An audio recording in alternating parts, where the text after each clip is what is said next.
suspensions, or even being fired. But if you are within the walls of the federal government, such as a bank regulator, you will face no consequences for your actions, even if you pressure a bank to cut off services to digital asset firms, political figures, and conservative-aligned businesses and individuals. To me, that goes against the principles of fairness and market access.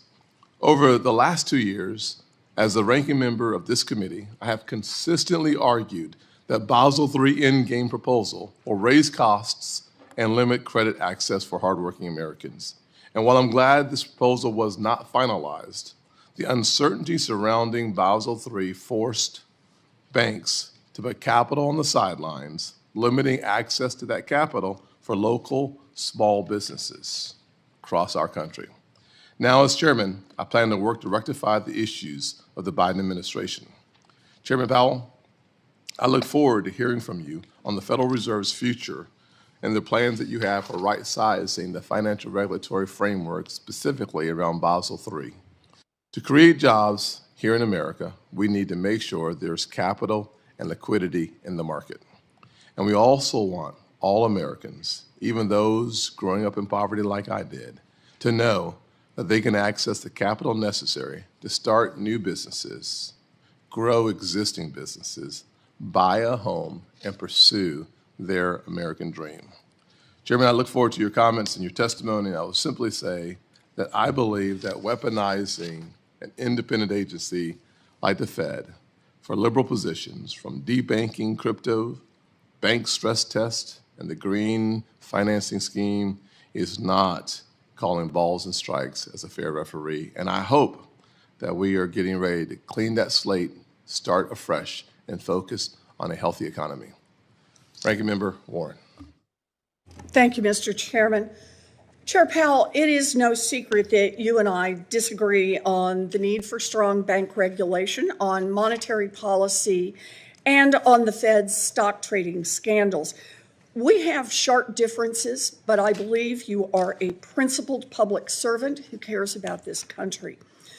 We are at an unprecedented moment. Our financial systems are facing huge risks from the economic chaos of President Trump and his co-president, Elon Musk. From on-again, off-again tariffs to on-again, off-again layoffs for tens of thousands of government workers, to on-again, off-again cuts in domestic grain purchases, to on-again, off-again support for medical research.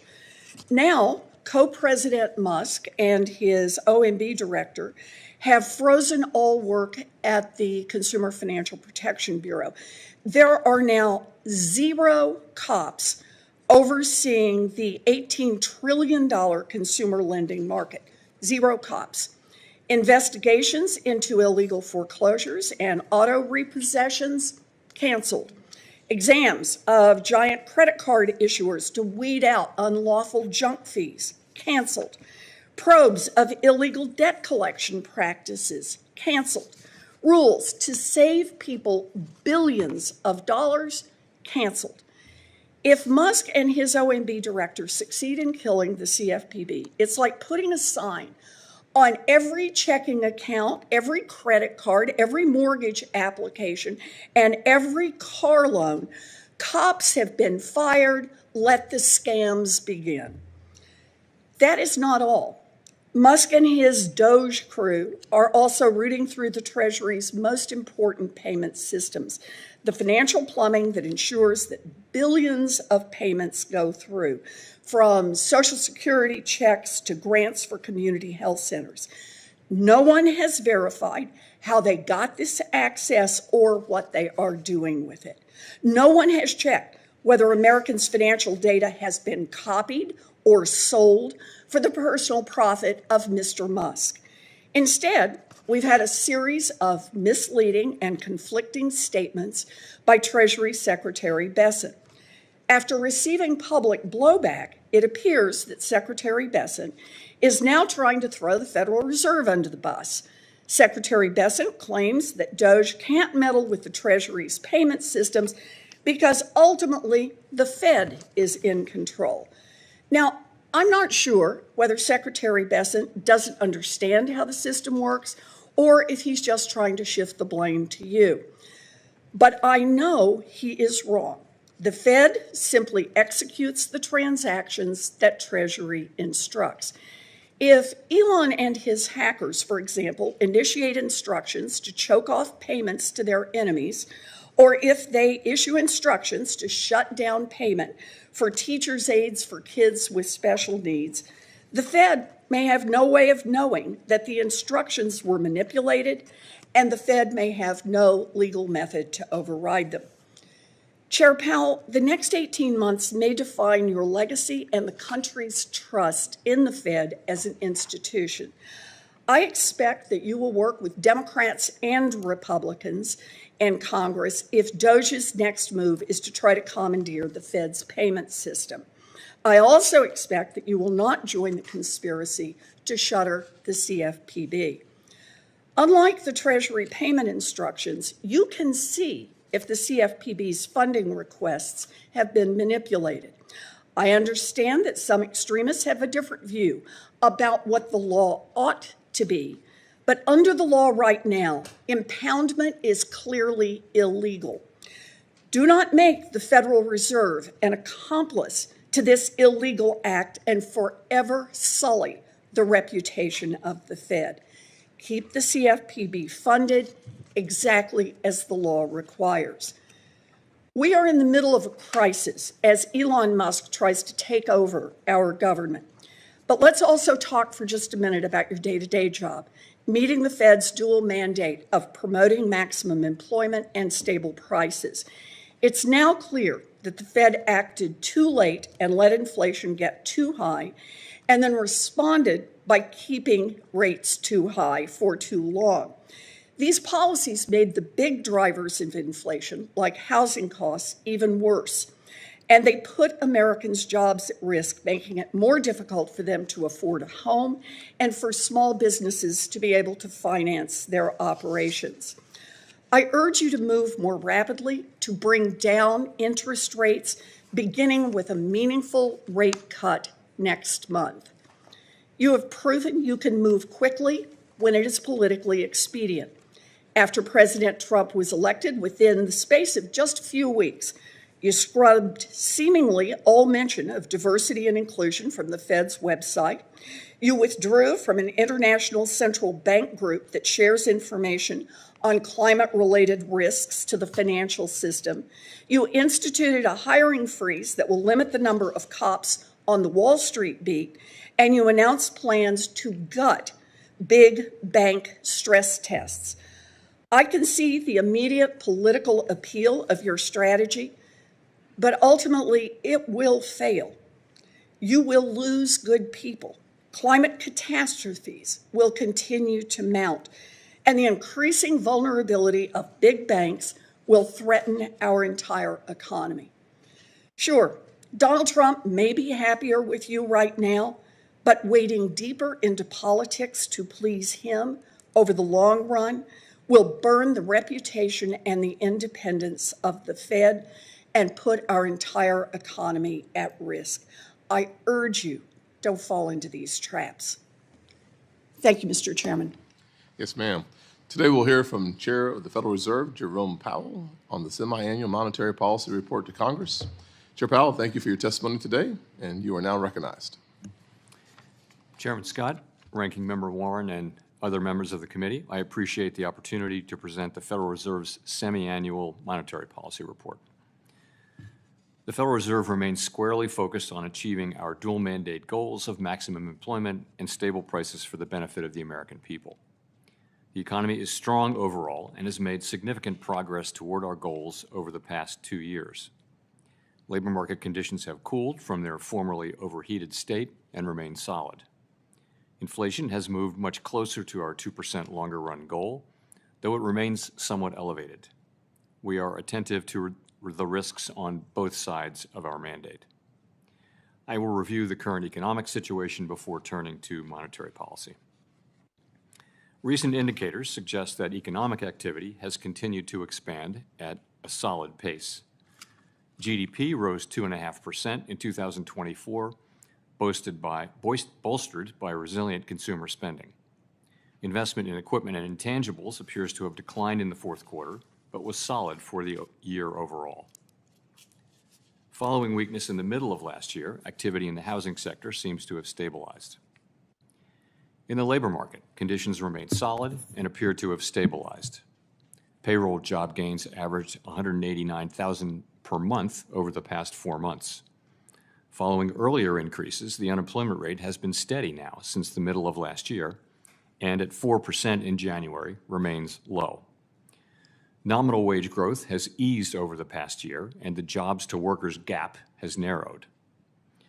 Overall, a wide set of indicators suggests that conditions in the labor market are broadly in balance. The labor market is not a source of significant inflationary pressures. The strong labor market conditions in recent years have helped narrow long-standing disparities in employment and earnings across demographic groups. Inflation has eased significantly over the past 2 years, but remains somewhat elevated relative to our 2% longer-term goal. PCE prices rose 2.6% over the 12 months ending in December, and excluding the volatile food and energy categories, core PCE prices rose 2.8%. Longer-term inflation expectations appear to remain well anchored, as reflected in a broad range of surveys of households, businesses, and forecasters, as well as measures from financial markets. Our monetary policy actions are guided by our dual mandate to promote maximum employment and stable prices for the American people. Since last September, the FOMC lowered the policy rate by a full percentage point from its peak, after having maintained the target range for the federal funds rate at 5.25% to 5.5% for 14 months. That recalibration of our policy stance was appropriate in light of the progress on inflation and the cooling in the labor market. Meanwhile, we have continued to reduce our securities holdings. With our policy stance now significantly less restrictive than it had been, and the economy remaining strong, we do not need to be in a hurry to adjust our policy stance. We know that reducing policy restraint too fast or too much could hinder progress on inflation. At the same time, reducing policy restraint too slowly or too little could unduly weaken economic activity and employment. In considering the extent and timing of additional adjustments to the target range for the federal funds rate, the FOMC will assess incoming data, the evolving outlook, and the balance of risks. As the economy evolves, we will adjust our policy stance in a manner that best promotes our maximum employment and price stability goals. If the economy remains strong and inflation does not continue to move sustainably toward 2%, we can maintain policy restraint for longer. If the labor market were to weaken unexpectedly or inflation were to fall more quickly than anticipated, we can ease policy accordingly. We are attentive to the risks on both sides of our dual mandate, and policy is well positioned to deal with the risks and uncertainties that we face. This year, we are conducting the second periodic review of our monetary policy strategy, tools, and communications, the framework used to pursue our congressionally mandated assigned goals of maximum employment and stable prices. The focus of this review is on the FOMC's Statement on Longer-Run Goals and Monetary Policy Strategy, which articulates the committee's approach to monetary policy, and on the committee's policy communication tools. The committee's 2% longer-run inflation goal will be retained and will not be a focus of the review. Our review will include outreach and public events involving a wide range of parties, including Fed Listens events around the country and a research conference in May. We will take on board lessons of the past 5 years and adapt our approach where appropriate to best serve the American people to whom we are accountable. We intend to wrap up the review by late summer. Let me conclude by emphasizing that at the Fed, we'll do everything we can to achieve our dual mandate goals that Congress has set for monetary policy. We remain committed to supporting maximum employment, bringing inflation sustainably to our 2% goal, and keeping longer-term inflation expectations well anchored. Our success in delivering on these goals matters to all Americans. We understand that our actions affect communities, families, and businesses across the country. Everything we do is in service to our public mission. Thank you. I look forward to your questions. Thank you, Chair Powell. Certainly your words and your actions have a global impact. You have the opportunity and responsibility of leading this country in the right direction economically, and I thank you for your commitment to having a conversation with all of us about how you do that well. You and I had a conversation yesterday. Some of it was frustrating, some of it was illuminating, but in the end, my goal is to make sure that the American people, and specifically those working paycheck to paycheck, have more opportunities to succeed, not fewer. You have said that the Fed is not against innovation, and banks are perfectly able to serve crypto customers as long as they understand and can manage the risks. Yet you have admitted that the threshold has been a little higher for banks engaging in crypto activities. Last week, I held a hearing on debanking and once again heard that federal banking agencies, in particular the Fed, use reputational risk as a tool to encourage the debanking of certain legal industries and law-abiding citizens for political reasons not tied to safety and soundness.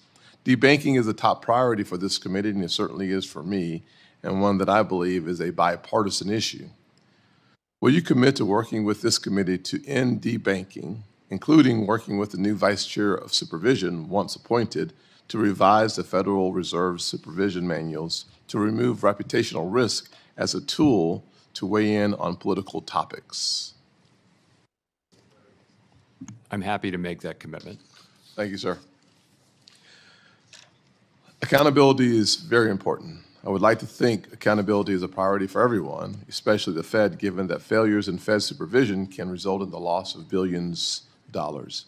Yet following the failure of the Silicon Valley Bank, which was in part due to the failures of its regulators to identify egregious mismanagement of interest rate and liquidity risks, we have yet to see any regulators be held accountable. And as you recall, that was a point of my frustration.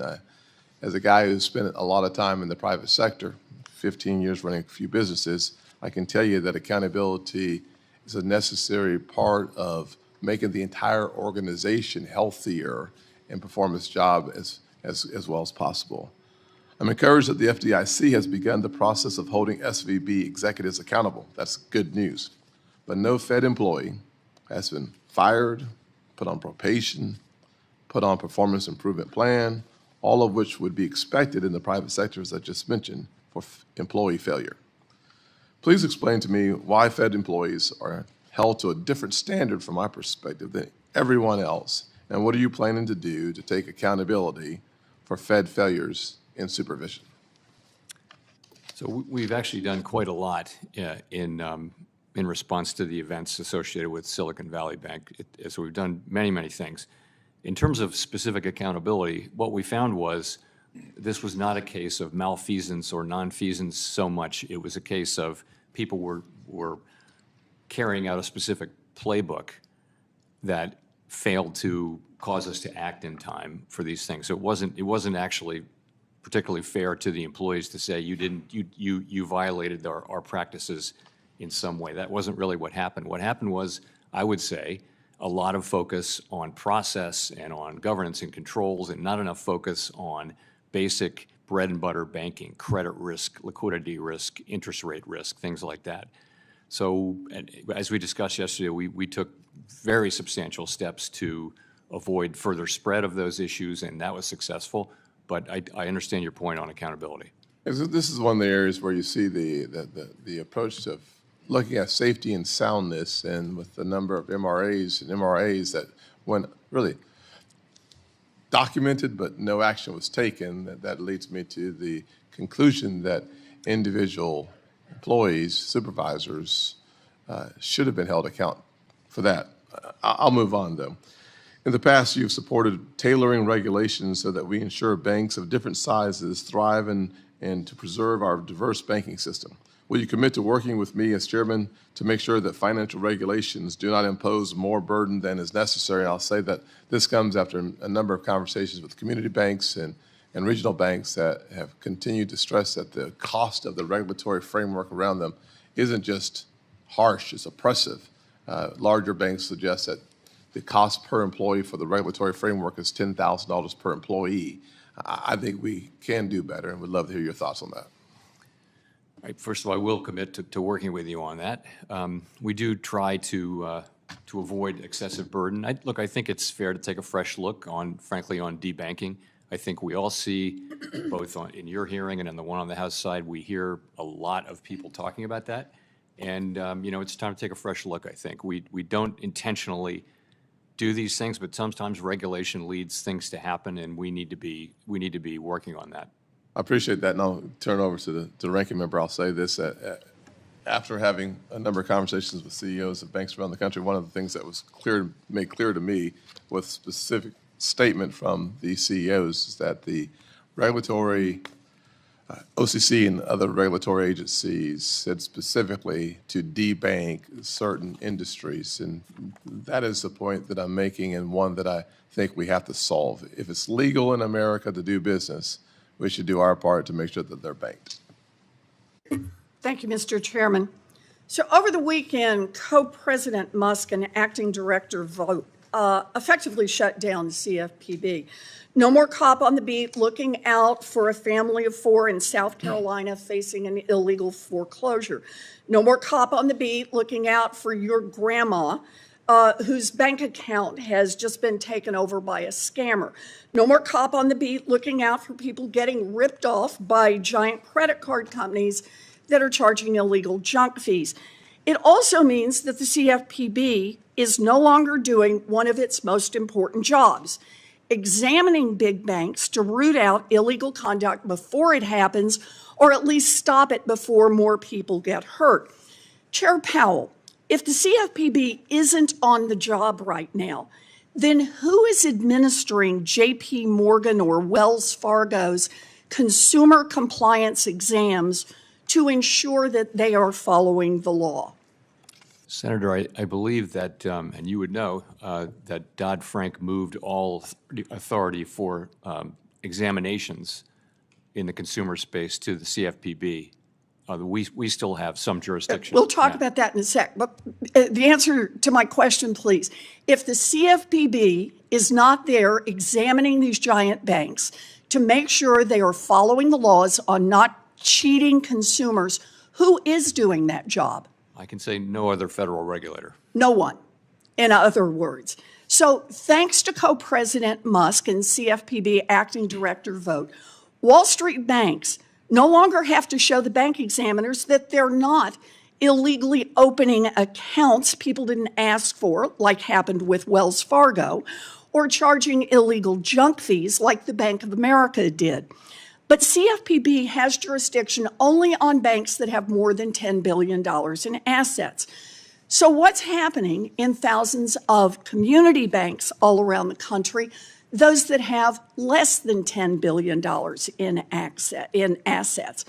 So Chair Powell, as you know, the Fed oversees consumer compliance for state member banks that have less jurisdiction only on banks that have more than $10 billion in assets.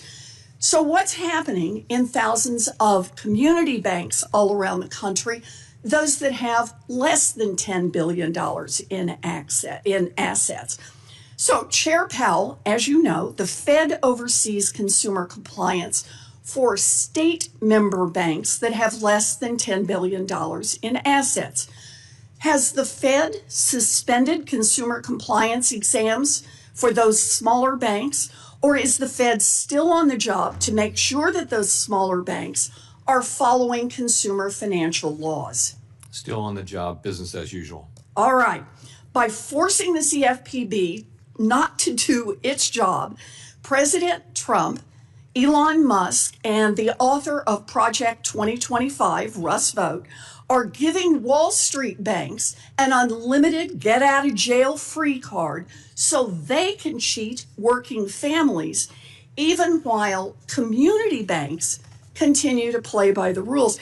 You know, for any Americans who have money deposited at JP Morgan or Wells Fargo or any other of the giant banks, they should now know that there is no one on the job to make sure that those banks are not scamming you.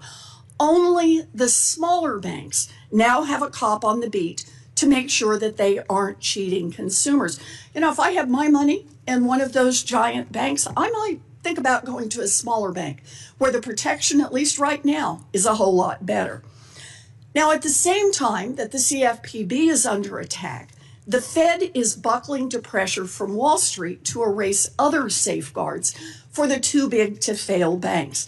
During the first Trump administration, under your leadership, the Fed weakened the big bank stress tests, including by giving the big banks some of the answers to the test in advance.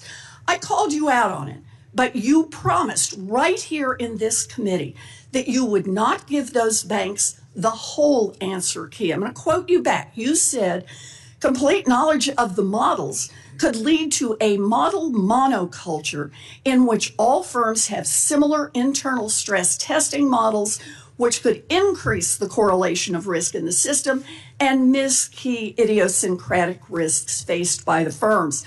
I agreed with you. But several weeks ago, the Fed announced that it has plans to do exactly that, hand all of the answers over to the giant banks.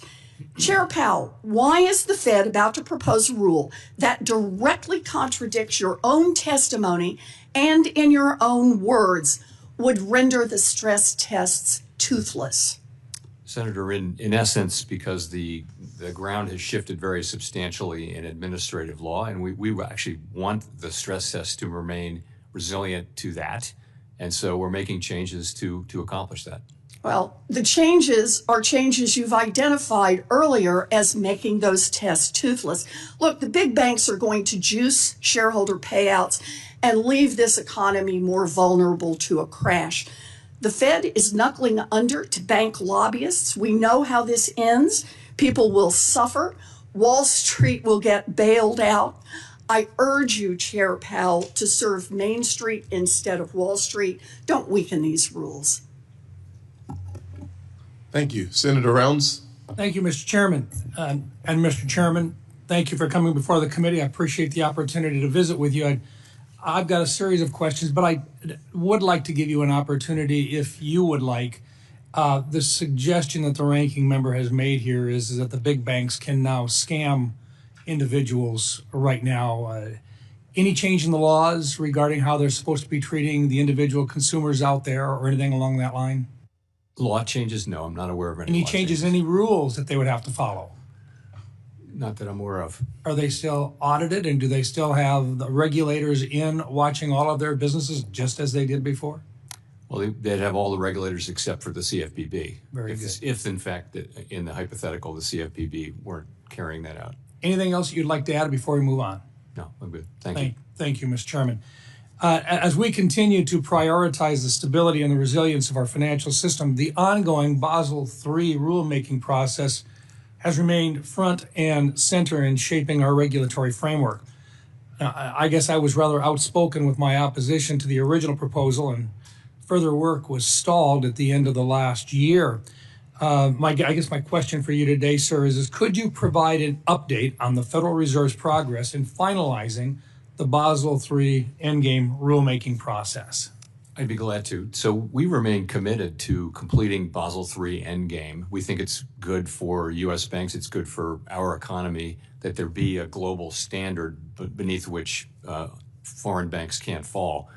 And that was one of the big ideas behind the whole Basel committee approach. So where it sits now is we await leadership arriving at the OCC and the FDIC, and that seems to be happening. And when that happens, we're going to sit down with them and work our way through to a Basel III endgame proposal. And I think we can do this reasonably quickly, one that is compliant, consistent with the Basel requirements, and also consistent with what other large jurisdictions are doing. I'm optimistic that we can do that fairly quickly, and we're committed to doing that. We always wanted our banks to be competitive with European banks. And I'm just curious, the original proposal that was in front of you, and I'd like your thoughts on this, it was estimated to increase our bank's capital by 19%, which I think may very well have created a potential disadvantage within the U.S. institutions versus our European counterparts. With any new proposal, what's your thoughts? Would you make a commitment that this would be a neutral approach with regard to capital? The main commitment I'll make is we'll work together with new leadership at the other banking agencies to do something. But that's certainly I've said many times in this committee that I think that the level of capital in the largest banks is about right, and so it'll shake out somewhere in that area, I would Our guess. expectation would be, and the markets would expect, that it would be neutral with regard to capital. In that range, but I want to defer to our new colleagues and get their views as well. But that's a good starting place. Okay, thank you. The Federal Reserve's partnership with the U.S. Treasury plays a central role in supporting our nation's payment infrastructure, which processes a vast range of daily transactions, from federal benefit disbursements to debt obligations. Could you outline the Federal Reserve's role in supporting and managing the Treasury's payment systems, including how the Fed works to keep these systems secure, efficient, and capable of handling the government's high volume of daily transactions? So it's a complicated set of arrangements, and I'll try to summarize quickly. Effectively, Congress authorized spending, and then the agencies carry out those spending orders. And when the way they do that is they send an order to pay a payee, a recipient, to the Treasury Department. Upstream, before it gets to the Fed, all of these decisions are made about, is this an appropriate order? Is this payee on the don't pay list, and all those things. Once all of that is set, it comes to the Fed, and by that I mean 4 or so of the reserve banks, and we actually make the payment. We take the money out of the Treasury General account and we make the payment. We make no judgments whatsoever. Those are all made upstream from us, and we are in fact the fiscal agent of the Treasury. Confirm for me today, is the system safe today? I believe it is, and I will tell you, we are very strongly committed to the integrity, efficacy, resilience, and all those things of this system. And people do depend on this in a big way, and we're committed to that. One last question for you, sir. The failure of Silicon Valley Bank, and the chairman brought this up. I'm just curious, recognizing a lot of banks out there looked at this. It cost the other banks in the system a lot of money to pick up the costs involved in the losses. Nobody's been fired. But you did indicate that it was a failure in the playbook. Has the playbook been revised, or can we expect that it will be revised? In a lot of ways, it's been revised, yes. I can go into some details. I mean, one thing that didn't happen was, for example, the supervisors didn't follow through aggressively enough on things that they'd said. If they'd done that could well have been enough to stop it. Yeah, but a lot of it was just not focusing enough directly on what was a very large amount of interest rate risk, a large portfolio of long-term securities matched up with an unstable funding base. And somehow people wrote about that, and not the Fed, but others wrote publicly about this, but somehow we don't expect bank runs outside of a crisis in this country. And that's what that was. It was a bank run, and bank runs are incredibly damaging. I think everyone learned a lot from that and is determined to do better. Thank you, Mr. Chairman. I think this is one that I think, as you appropriately pointed out, I think this is an area where a lot more questions are out there yet. And I think if it's the playbook that was the problem, I think perhaps a discussion about how that playbook has been revised would be appropriate in the future. Thank you, Mr. Chairman. Thank you. Senator Cortez Masto. Chairman Powell, thank you. And thank you always for the conversations in between these hearings as well. Let me focus on a couple of things of concern. And you touched on a little bit of this, and I think this is important to clarify. There was a change in the law when the CFPB was created. The CFPB examines the banks and enforces the law, whereas the Fed only supervises those banks. Is that correct? Or how would you determine that relationship? With the CFPB? So Dodd-Frank took a lot of the consumer compliance jurisdiction away from the other banking agencies and gave it to a newly created agency, the CFPB. We retained a residual amount of that, as we just discussed, which was banks under 10 billion in assets. But the CFPB essentially took all of that when Dodd-Frank came into being. So as it was created, when you two were working together, the Federal Reserve collaborated with the Consumer Bureau when supervising those large banks, correct?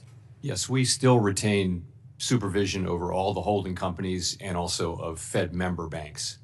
And let me ask you this then, does the Federal Reserve enforce consumer protection laws now for things like money transmitters? Not for money, for That would be the consumer for Fed protection, that would be member banks. CFPB. Yes, yes. Okay.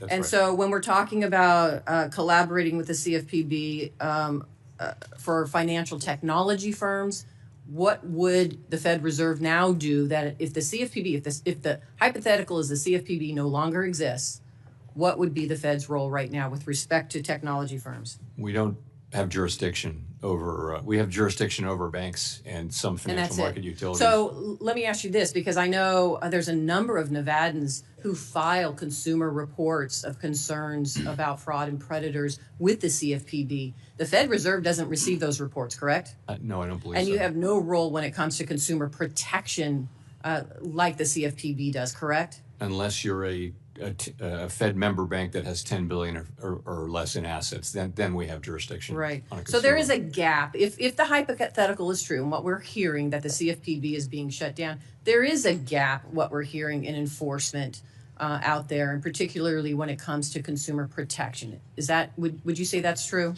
Yes, for all banks that we don't Yeah. supervise. And I think that's the concern we're all having right now, is this concern of when we're looking to streamline government. And listen, I'll be the first to tell you, there's a lot of bloat. We need to streamline it. We need to address regulations and overreach. But there's a strategic way to do it, and not this burn down the house that is going to harm people across the country, including in my state, those Nevadans that are looking for some sort of enforcement around consumer protection law. So that's what you're hearing from many of us on our side of the aisle here. Can I just very briefly add that we do have some residual enforcement authorities, but what we don't have is examination authority, and for the banks that the CFPB supervises. Thank you. Let me ask you this, and we talked about this over the phone, and I understand it may be difficult to answer this, but the Federal Reserve Board members have been clear that future interest rate cuts are unlikely to happen despite the strong economy. But there are folks in my home that are in my state that are waiting to buy a home. And we know that's still an issue, the high prices right now for home affordability. You add the interest rates to it, it is a problem. So do you think it's most likely that interest rates will remain above 6% for this year, or can you even address that? So overall, the economy is strong, growing 2.5% last year. The labor market is also very solid. Unemployment at 4%, quite a low level. Inflation last year was 2.6% for the year. So we're in a pretty good place with this economy.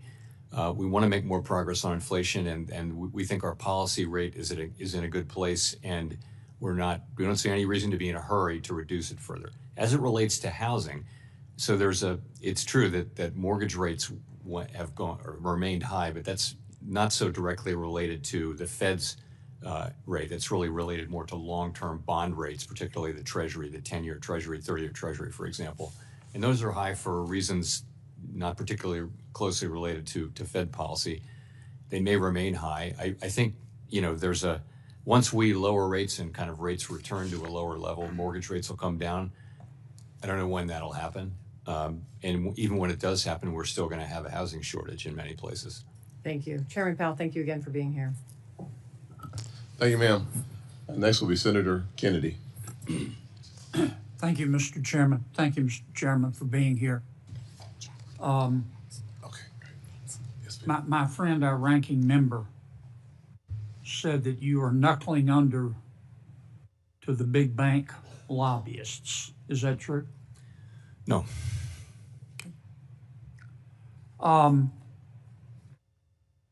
It seems to me that the big picture should not go unnoticed. Do you recall a year or two ago when inflation was raging? I think its peak was about 9%. Many economists and other experts, based in part on history, said that you were going to have to provoke high unemployment and put our country into recession in order to get inflation down. Do you recall that? Very, very well. Are we in a recession? We are not. Would you, as an American, trade places right now with Germany in terms of the economy? No, I sure wouldn't. How about China? No, wouldn't trade places. How about France? No, thanks.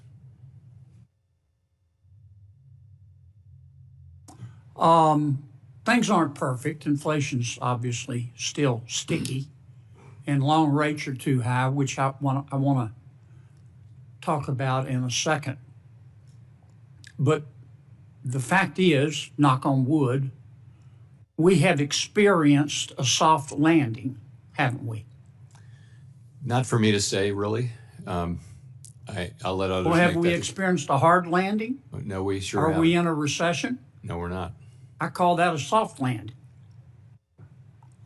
And it seems to me that you and some of the ladies and gentlemen who are your colleagues at the Federal Reserve behind you deserve some credit for that. Thank you. I don't know why you don't take the credit. Everybody else in Washington, D.C. does. Again, I'm not saying things are perfect, but I never imagined that our landing could be this soft, albeit not perfect. And I wanted to thank you and your colleagues for that effort.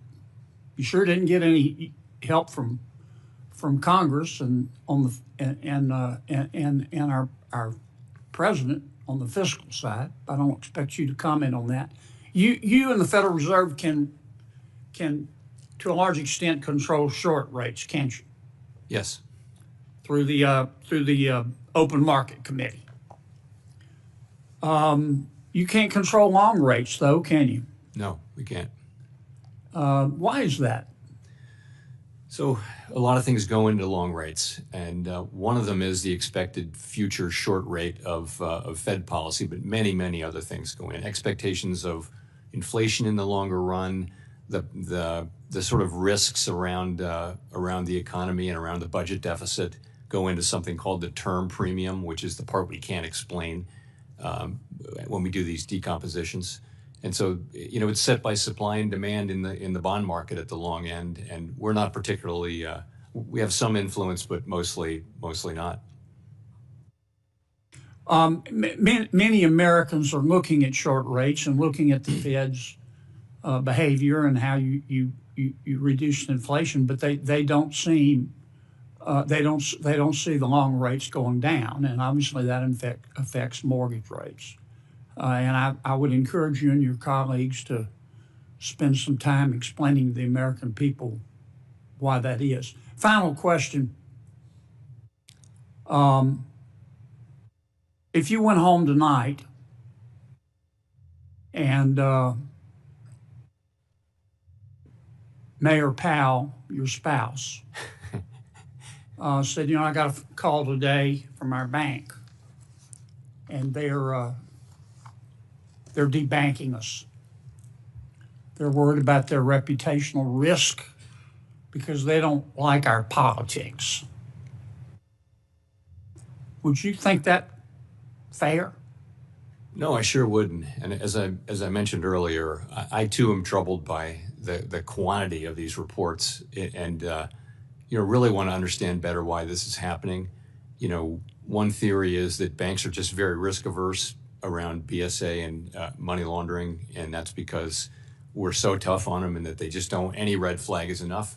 But it may be that this whole thing with reputation risk needs to be thought about. It's actually coming out of our one manual that we use. We're taking that concept out of the manual that we've been using for account access for master accounts. We're just going to take that out. But I think this needs a fresh look, and I think it's time for that, and we're gonna do that. Well, I've asked our chairman, and he has agreed to invite some of the CEOs of some of the banks that have been debanking people the CEOs, Yes. not their lawyers, not their PR consultants, Not the lobbyists. not their priests, them, the CEOs, to come in and let's talk about this and find out what the hell's been going on. Thank you, Senator Kennedy. Thank you, Mr. Chairman. Senator Reid. Thank you, Chairman Scott. Chairman Powell, welcome. Thank you very much. I think your monetary policy combined with the Biden fiscal policy over the last 4 years has made a tremendous difference. We've avoided a recession. And I'd like to remind people how far we've come. In 2020, the gross domestic product decreased 2.2%. The unemployment rate finished the year at 6.7%. By 2024, gross domestic product grew 2.5%. The unemployment rate was 4.1%. Labor force participation rate went up from 61% to 62.5%. And that's a combination of your work together with the fiscal policy of the Biden administration. So I thank you for that. One of the issues before us today is the issue of tariffs. In July 2018 testimony, you stated, Mr. Chairman, countries that have remained open to trade, that have not erected barriers, including tariffs, have grown faster and had higher incomes. Do you still believe that? Yes, I do. I would stand by that. So President Trump's tariffs on China, Canada, and Mexico will obviously raise costs on families. In fact, some economists, many economists, project about $1,200 per year households will be paying extra. An increase of inflation by nearly 1%, economic growth depression, and, for example, the increase of the average car price by $2,700. Is that a wise policy? So I guess I ought to say this. I think the standard case for free trade and all that logically still makes sense. It didn't work that well when we have one very large country that doesn't really play by the rules. And in any case, it's not the Fed's job to make or comment on tariff policy. We, really, that's for elected people, and it's not for us to comment. Ours is to try to react to it in a thoughtful, sensible way and make monetary policy so that we can achieve our mandate. Just this weekend, the president removed the board of the Kennedy Center and made himself chairman. What would you do if the president tried to remove a member of the Federal Reserve Board? Well, it's pretty clearly not allowed under the law. Thank you. We've communicated back and forth about synthetic risk transfer as a potential danger to the banking system. And could you give us some insights on how we can improve financial stability by regulating these transactions more appropriately?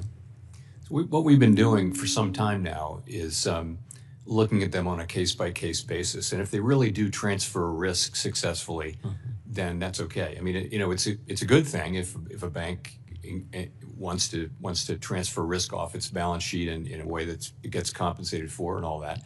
But what you want to make sure is that the risk is really transferred. And that was the problem during the global financial crisis, was sort of things that appeared to but did not accomplish a transfer of risk. So we see this coming, and we've been looking at these transactions on an ongoing basis.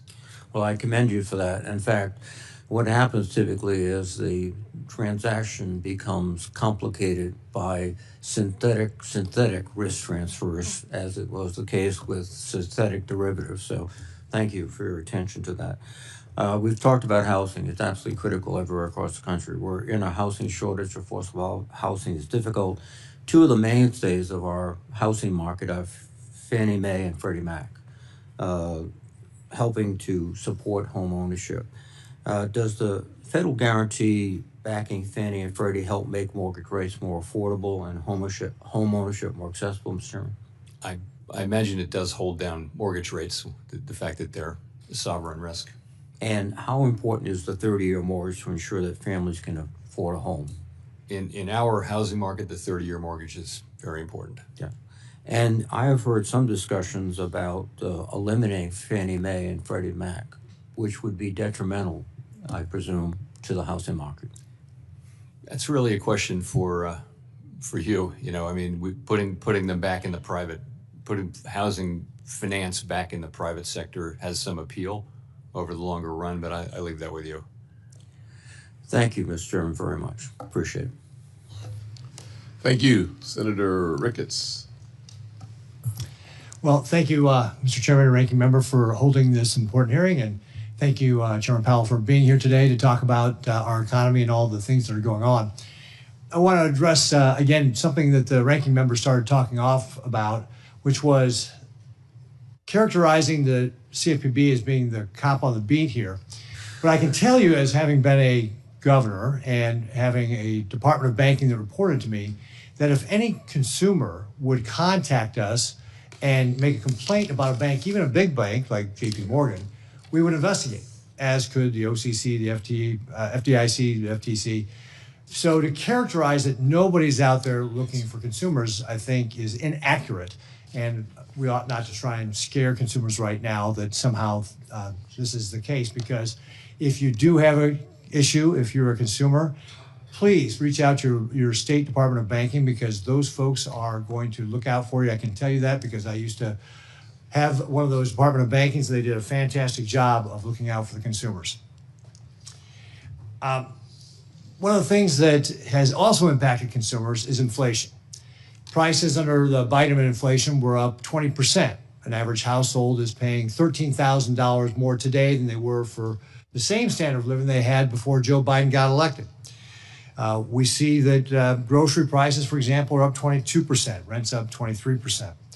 Simply put, Nebraskans are economically worse off today than they were 4 years ago, and I expect that that's part of the reason why we saw this change in the administration. They thought that that was not something that they wanted to continue to pursue. They didn't want the same policies being followed. We have to end the reckless federal spending, rein in inflation, and be responsible about how we make decisions to be able to grow the economy. One of those areas that I'm concerned about is the expansion of the Fed balance sheet. The Fed's balance sheet before, at the end of 2019, so before the pandemic, was about $4.1 trillion. By May of 2020, the Fed expanded that to $7 trillion, and by 2022, the Fed's balance sheet hit an all-time record of $8.9 trillion. Inflation peaked at 9.1% that year, a high we had not seen since 1981. Now, I'm encouraged by the actions the Fed has taken with quantitative tightening to shrink the balance sheet down to $6.85 trillion, but $6.85 trillion is still too high. And one of my concerns with the Chairman is that that's kind of one of your tools to be able to guard against a downturn in the economy or some sort of shock. You obviously used it during the pandemic. Looking ahead long term, will the Fed Reserve continue to this course of unwinding the balance sheet? Yes, so what we said is that we intend to slow and then stop the decline when reserve balances are somewhat above the level that we judge consistent with quote so-called ample reserves. The most recent data and the feel of the markets is definitely that reserves are still abundant. They're about the level they were at when runoff started, because the runoff has really happened out of the overnight repo facility, reverse repo. So yes, it's an ongoing thing, and we're not yet where we're headed. So what kind of pace can we expect? And I know that obviously there's going to be a lot of factors like what happens to the economy over the course of next year. But if things were going to go along the way they are today, you've already said the economy's doing well. Inflation's a little higher than we want it to be at 2.6%, but unemployment's at 4%. If these commissions, and I think you used the word stable quite a bit, if these conditions were to remain stable throughout the course of the year, would you have a range that you could give us of where the balance sheet might be if we were talking again here in January 2026? We basically we're going to be looking at reserve conditions in reserve markets, and trying to stop a little bit above what we consider ample. And we think we're meaningfully above that now. We can't put a number on it because you can't directly know the demand for reserves other than by observing behavior in the market and then putting a little bit of a buffer on it. So I can't give you an exact number, but for now it's ongoing, and we have ways to go. What kind of conditions would have to happen for you to start going back to quantitative easing? So to eat quantitative easing. That's a tool we tend to use when we're at the effective lower bound and we can't cut interest rates anymore. So nothing like what you're seeing in the current day. It's a different test for stopping quantitative tightening, but we would use QE going forward only in a situation where rates are at zero, and we're a long way from zero now. So that you think that, if, again, just generally speaking then, if things will remain stable, you'll continue to unwind the balance sheet, you'll continue the quantitative tightening. Can't give me a range on this. Is that what I hear you saying? That's right. That's right. Okay, great. Well, I encourage you to keep doing that because, again, I think that's important to be able to make sure that you've got powder for the next issue that we may face. So thank you very much, Mr. Chairman. Appreciate you being here. Senator Warner. Thank you, Mr. Chairman. Chairman Powell, good to see you.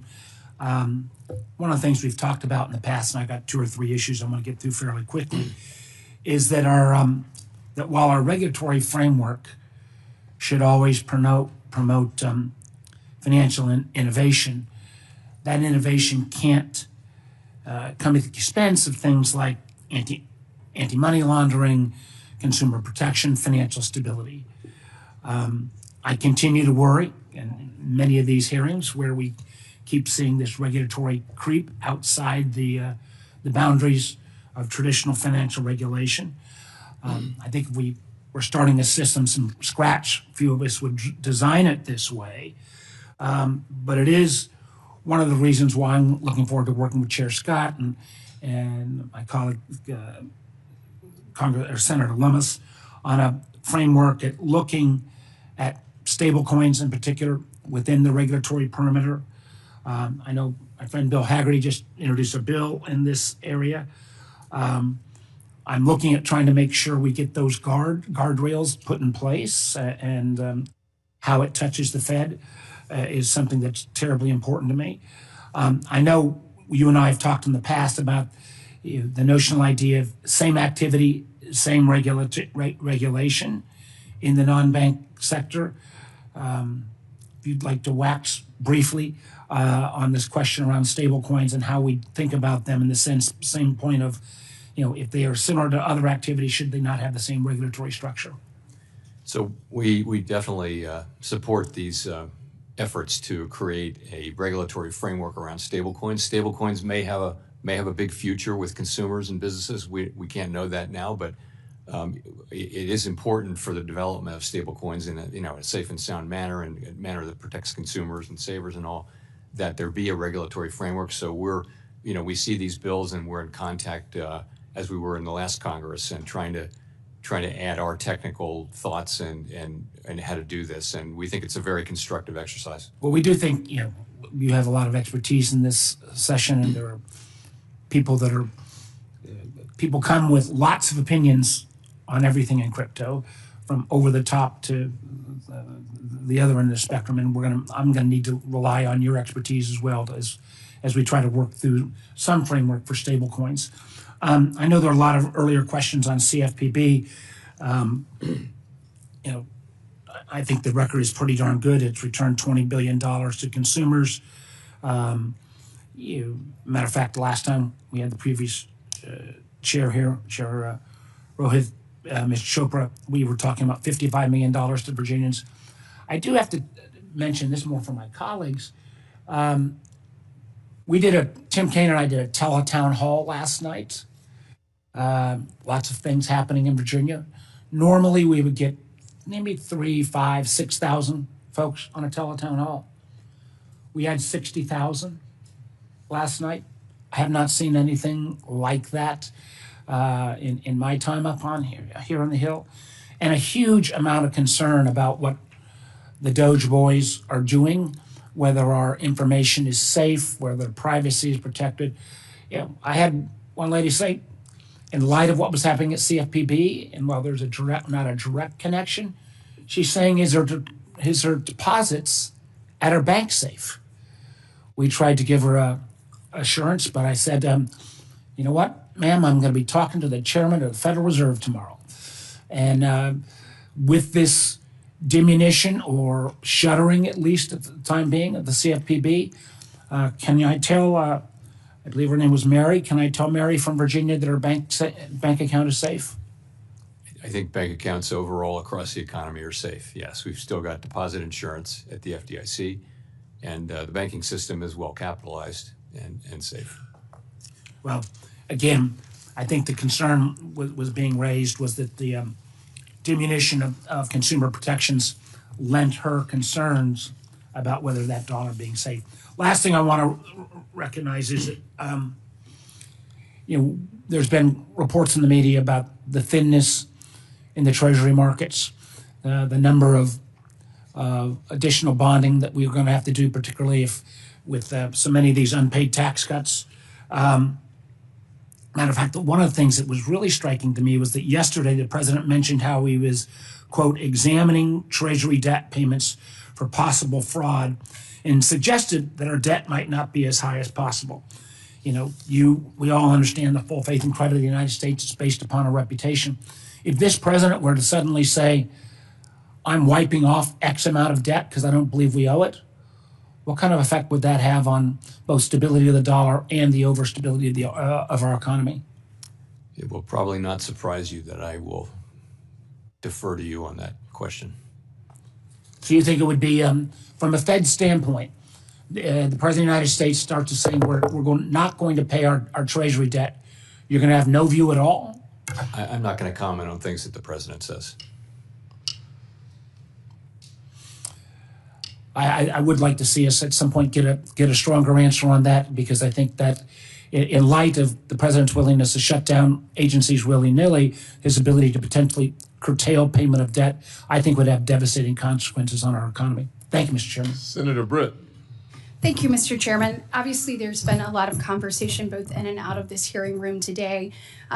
Conversations about a co-president referencing Elon Musk, referencing the work that Doge is doing. I think it's important to remember that President Trump ran on this. I mean, he said we're going to look for wasteful spending across our government. We're $36 trillion in debt, y'all. That's not only fiscally irresponsible, it is actually morally irresponsible. And the difference in this administration and the last administration is that President Trump is actually the final arbiter. And it's interesting that none of you had anything to say over the last 4 years when it is clear that our commander-in-chief was not in command. And if we're going to use the term co-president, then let's go back and say co-president Jake Sullivan, co-president Ron Klain, co-president Jill Biden. I mean, it seems that some of the biggest decisions were made during the president's afternoon nap time. And so I just think we need to be a little bit more honest about what's been laid out and what's actually occurring. Chair Powell, I want to discuss some monetary policy issues, but I first want to highlight a few supervisory items. We unfortunately started 2023 with several bank failures in which the Fed itself admits its supervisors were, quote, too slow to ask. The question has been asked earlier about who was fired, who was not. I think that there's some real merit to having accountability that we have not seen there. In the aftermath of those failures, the Fed was certainly not slow to act when it came to new regulations, like the new capital requirements that would have put the U.S. banks at a global disadvantage and actually hurt consumers in my state. The way I look at this is the world came up with a gold standard. And then Vice Chair Barr said, hold my beer. And unfortunately, that hurts Alabamians. In addition to that, we had Community Reinvestment Act and stress testing frameworks that were basically adopted in secret. Or as we discussed last week, the reputational risk and just the arbitrary nature of that and those standards that were used to push political agendas. None of this is acceptable, and we've got to take a look at how to promote greater accountability and transparency into the Fed's supervisory function. Shifting gears, as of January 30th, the Federal Reserve had a mark-to-market loss on its balance sheet of roughly $221 billion. In fact, I looked back and the Fed has posted losses since September of 2022. Meanwhile, we've seen transfers to the CFPB totaling $2 billion since September of 2022. So just to clarify, Chair Powell, these money transfers are requested by the CFPB director each quarter and then directly deposited by the Fed. Is that how that works? So the director of the CFPB requests money, and we, under the law, we send that money. Yes. So, in fact, but Dodd-Frank actually prohibits the Fed from actually reviewing or amending those requests. That is correct. And so it gives full discretion to the CFPB up director. to, I think, 12% of our there's a ceiling on that, but that's correct. So just to level set, how many times, has the CFPB funding request been denied by the Fed? We don't have the authority Zero. to deny it under the law. Zero, right? Zero, yeah. Yeah, that's what I thought. And by the way, I'd like to applaud the current administration and acting director Vogt for inserting some accountability back into the agency by pausing these quarterly just blank checks. On that, I know there's been a lot of conversation around the Bureau over the last few days, but I do want to focus on those last couple of years, particularly the $2 billion the CFPB received from September 2022 up to the last receipt on January 2nd, 2025. Congress specified in statute that the Fed shall fund the CFPB through the combined earnings of the Federal Reserve System. However, as I mentioned, the Fed has no current earnings. It has a balance sheet of negative $200 billion. So instead of the recent audit statement saying the Fed is funding the CFPB through assessments on its reserve banks, Mr. Chair, there are only two statutes that authorize the Fed to make reserve bank assessments, and neither permit the CFPB to fund transfers. So what authority exactly did the Federal Reserve have to assess the reserve banks in this manner over the last 2 years? I just wanted kind of a fact finding. We looked at that question very carefully, and it's very clear on the law and the legislative history that we're still required to make those payments to do so. Appreciate it. Thank you. Senator Van Hollen. Thank you, Mr. Chairman. I would point out that candidate Trump did not run on implementing Project 2025. In fact, when he was asked on the campaign trail about Project 2025, he said, I don't know anything about that. Who are those people? And yet he early on and quickly installed a key architect of Project 2025, Russ Vought, as the head of the Office of Management and Budget, which we know is the command and control center for the budget overseeing all federal agencies.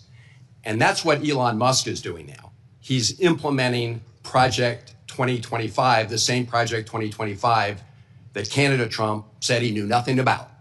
And he said that because he knew it was unpopular. He knew it would be unpopular to take the financial cop off the beat. And I want to start by talking about what's happening over at CFPB, the Consumer Financial Protection Bureau, because that is the cop on the beat to go after fraudsters and scammers who cheat Americans out of their hard-earned money. And they have returned billions of dollars to our constituents, to the consumers who have been victims of these scams. And in doing so, they've earned some powerful enemies who want to shut them down. And Elon Musk is doing that dirty work on behalf of those fraudsters. And there's something especially twisted about the richest man in the world shutting down an agency that helps victims of scammers and fraudsters recover just a little bit of their hard-earned money. And I find it especially interesting that the new self-declared head of the CFPB, Russell Vought, told employees not to come into the office and essentially to stop work. Here's what he wrote, and I'm quoting, "Employees should not come into the office," unquote, and stand down from performing any work task, unquote. So this is an interesting situation. Federal employees continue to get paid, but the Trump administration tells them to stop doing their work. That apparently is what the Trump administration thinks is a good deal for the American taxpayer, to pay employees to not to do their job. So, Mr. Chairman, I have a simple question for you. Is that a practice that you pursue at the Fed, to pay your employees but tell them not to come to work? Have you done that? No. That wouldn't be very efficient, would it? No. No, it wouldn't. And yet, that's what the so-called Doge boys, efficiency boys, are doing. In addition to that, they're rummaging through the private, very personal, sensitive information of Americans at the Department of Treasury. So it seems to me that the Trump administration and Elon Musk are focused on everything except what Donald Trump said he was going to focus on during the campaign, which was to bring prices down. And when you look at the price of eggs these days, I noticed that Waffle House just instituted a new 50-cent per egg surcharge due to the nationwide rise in the cost of eggs. They said that's going to be a new surcharge, and other restaurants are following suit. You've seen that, right, Mr. Chairman? Yes. Yeah. And at the same time, the Trump administration has restricted federal agencies from providing the public with information about the bird flu, avian flu, which is part of the cost of egg increases. So what we're really facing here is an administration that campaigned on bringing down prices and is not doing that, did not campaign on Project 2025, and that's what they're doing. But when it comes to prices, Mr. Chairman, the president's also talking about significant increases in tariffs. Our Republican colleagues are also talking about passing a tax bill that gives way disproportionately to the super wealthy and which will add trillions to the deficit by their own account. They're talking about playing around with the baseline. So my question to you is simple. All things being equal, do big increases in tariffs and increasing the deficit and debt put upward pressure on inflation? Isn't that simple math? You know, it really does remain to be seen what tariff policies will be implemented, and I just think it would be unwise to speculate when we really don't know. I mean, we see proposals, but it's so hard to say what's going to happen. And Well, last time the Trump administration was in office, the Fed took actions because they were concerned about the impact of increasing tariffs. Isn't that the case? we wound up cutting rates in 2000 and I guess it was 19, but it really was because growth slowed and confidence was weak and the global economy was weakening. So the net effect of all that's what we look at. And it's really not just tariffs. It's tariffs, immigration, fiscal policy, and regulatory policy. And those will all go into a mix, and we'll try to make sense of it and do what's right for monetary policy. If you could just get back to me on the question of increasing the deficit by trillions of dollars and what impact you believe that has on inflation and prices. Thank you, Mr. Chairman. Yes, sir. Senator Lummis. Thank you, Mr. Chairman, and thanks, Chairman Powell, for being with us today. I think you're aware of what direction my questions will take. They will be focused on the bank supervision function of the Fed. And I'd point out that when you and I were toddlers, 1956, the chairman of the Fed at the time, William McChesney Martin, said that the Federal Reserve Board is an agency of the Congress. Ben Bernanke said something similar in 2013 when he told Janet Yellen that, quote, Congress is our boss. Do you agree with that statement? Yes, the way I always say it is that our supervision, our accountability runs through the legislative branch, not through the executive branch, as it does in many other forms of government.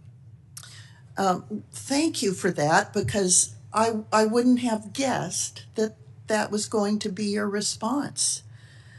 The way that the Fed has behaved for the last 4 years in its relationship with the U.S.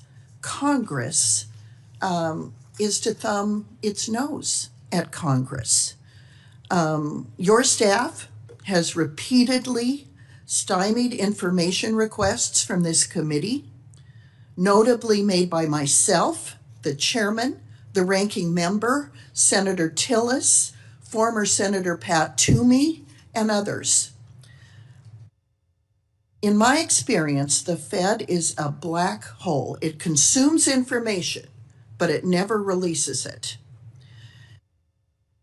Your fellow governors have personally misled me on at least 2 occasions with respect to Wyoming and digital assets. And in recent federal court filings, former Senator Pat Toomey has accused your staff of lying to him while providing technical assistance on legislation that passed in the National Defense Authorization Act in 2022. Now, I have behind me a statement by the Fed's general counsel, one of the staff that's sitting behind you today, who said, quote, "The Fed generally resists legislative prescriptions." Now, to me, that's thumbing his nose at Congress, the very people that you and I just agreed you are responsible to and the people depend on. So this is why the American people think there's a deep state. This is why they think there are faceless bureaucrats making policy to hurt the very people of this country. Just look at the mess the Fed made of Silicon Valley Bank. And I contend that there is a lack of understanding that is deliberate on the part of the Fed with respect to digital asset policy.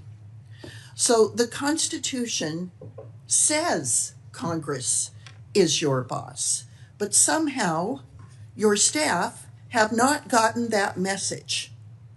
So, Chairman Powell, do you commit on behalf of yourself and the Federal Reserve staff to comply fully with all document demands issued by this committee in a timely manner?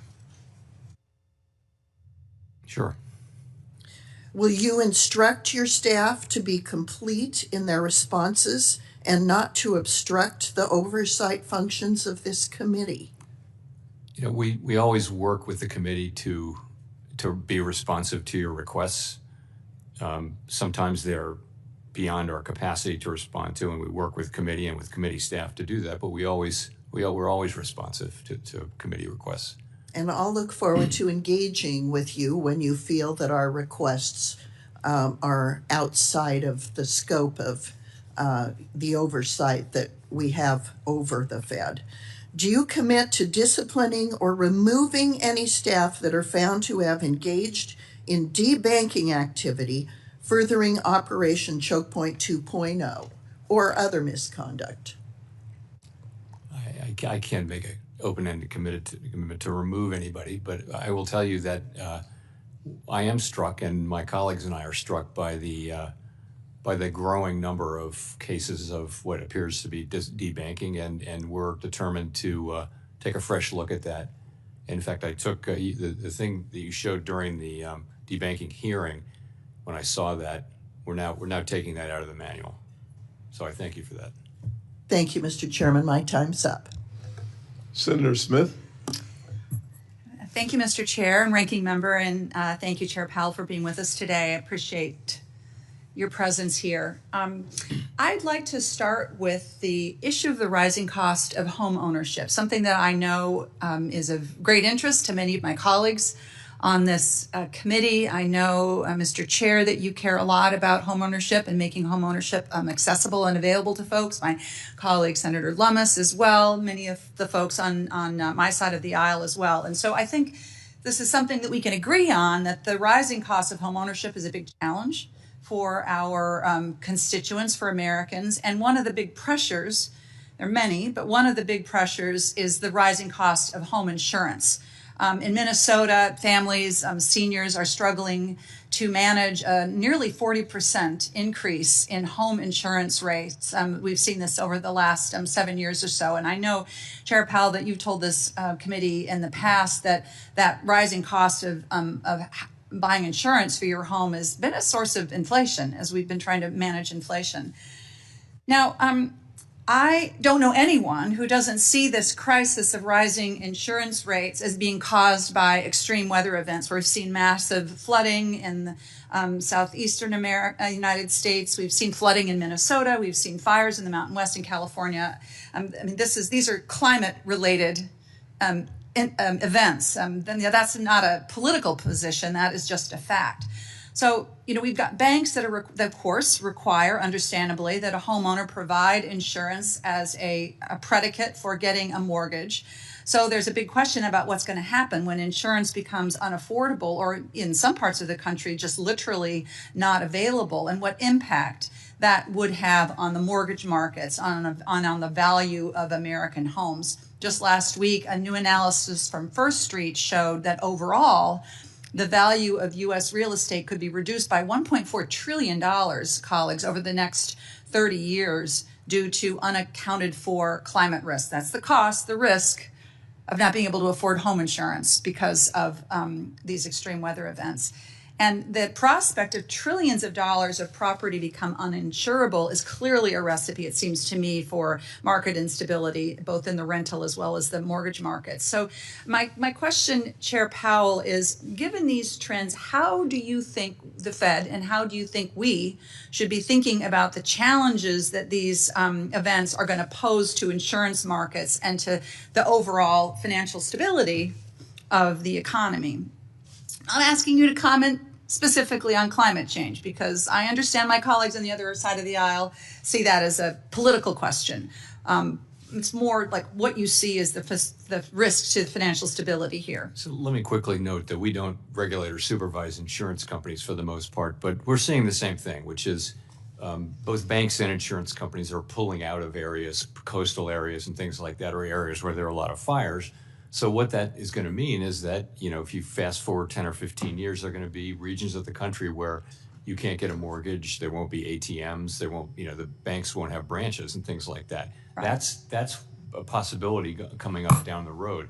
It's not that the banks will stay there and keep making loans in the face of evidence of disaster, or that insurance companies will do right policies. They can cancel those policies every year. Right. So I think the risk is that they just won't be there and that people won't be able to get them. That's really the issue.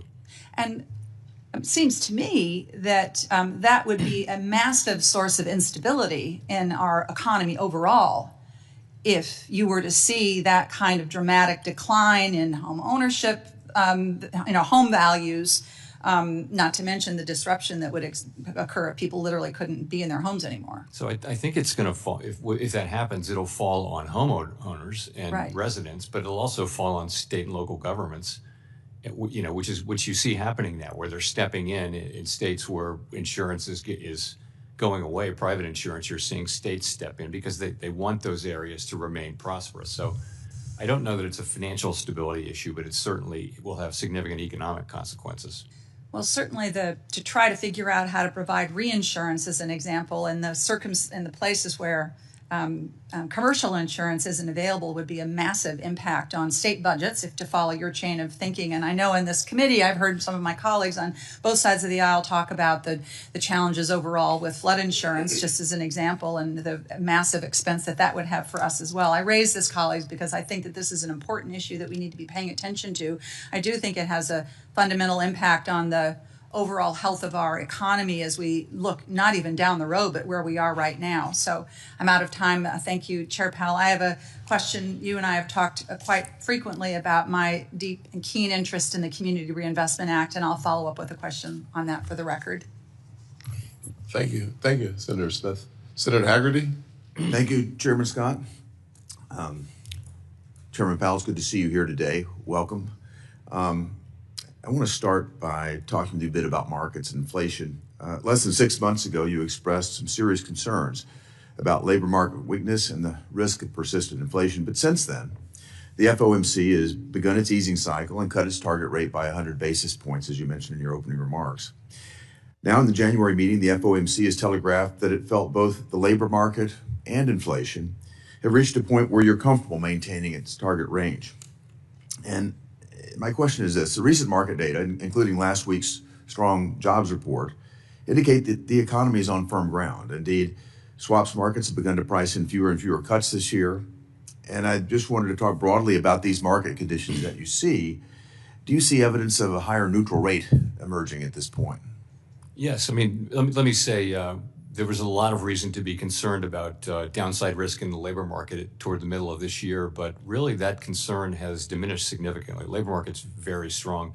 I think the evidence is, my own view, and there are many different views on this, but is that the neutral rate will have risen meaningfully, very hard to be precise about it, from what it was. It was clearly very, very low before the pandemic. It extraordinarily low, historically so, but yes, I think it's moved up, and many of my colleagues on the FOMC feel that way too. It certainly seems that way. I'd like to turn now to what seems to be a very popular topic right at this point, and that's the CFPB.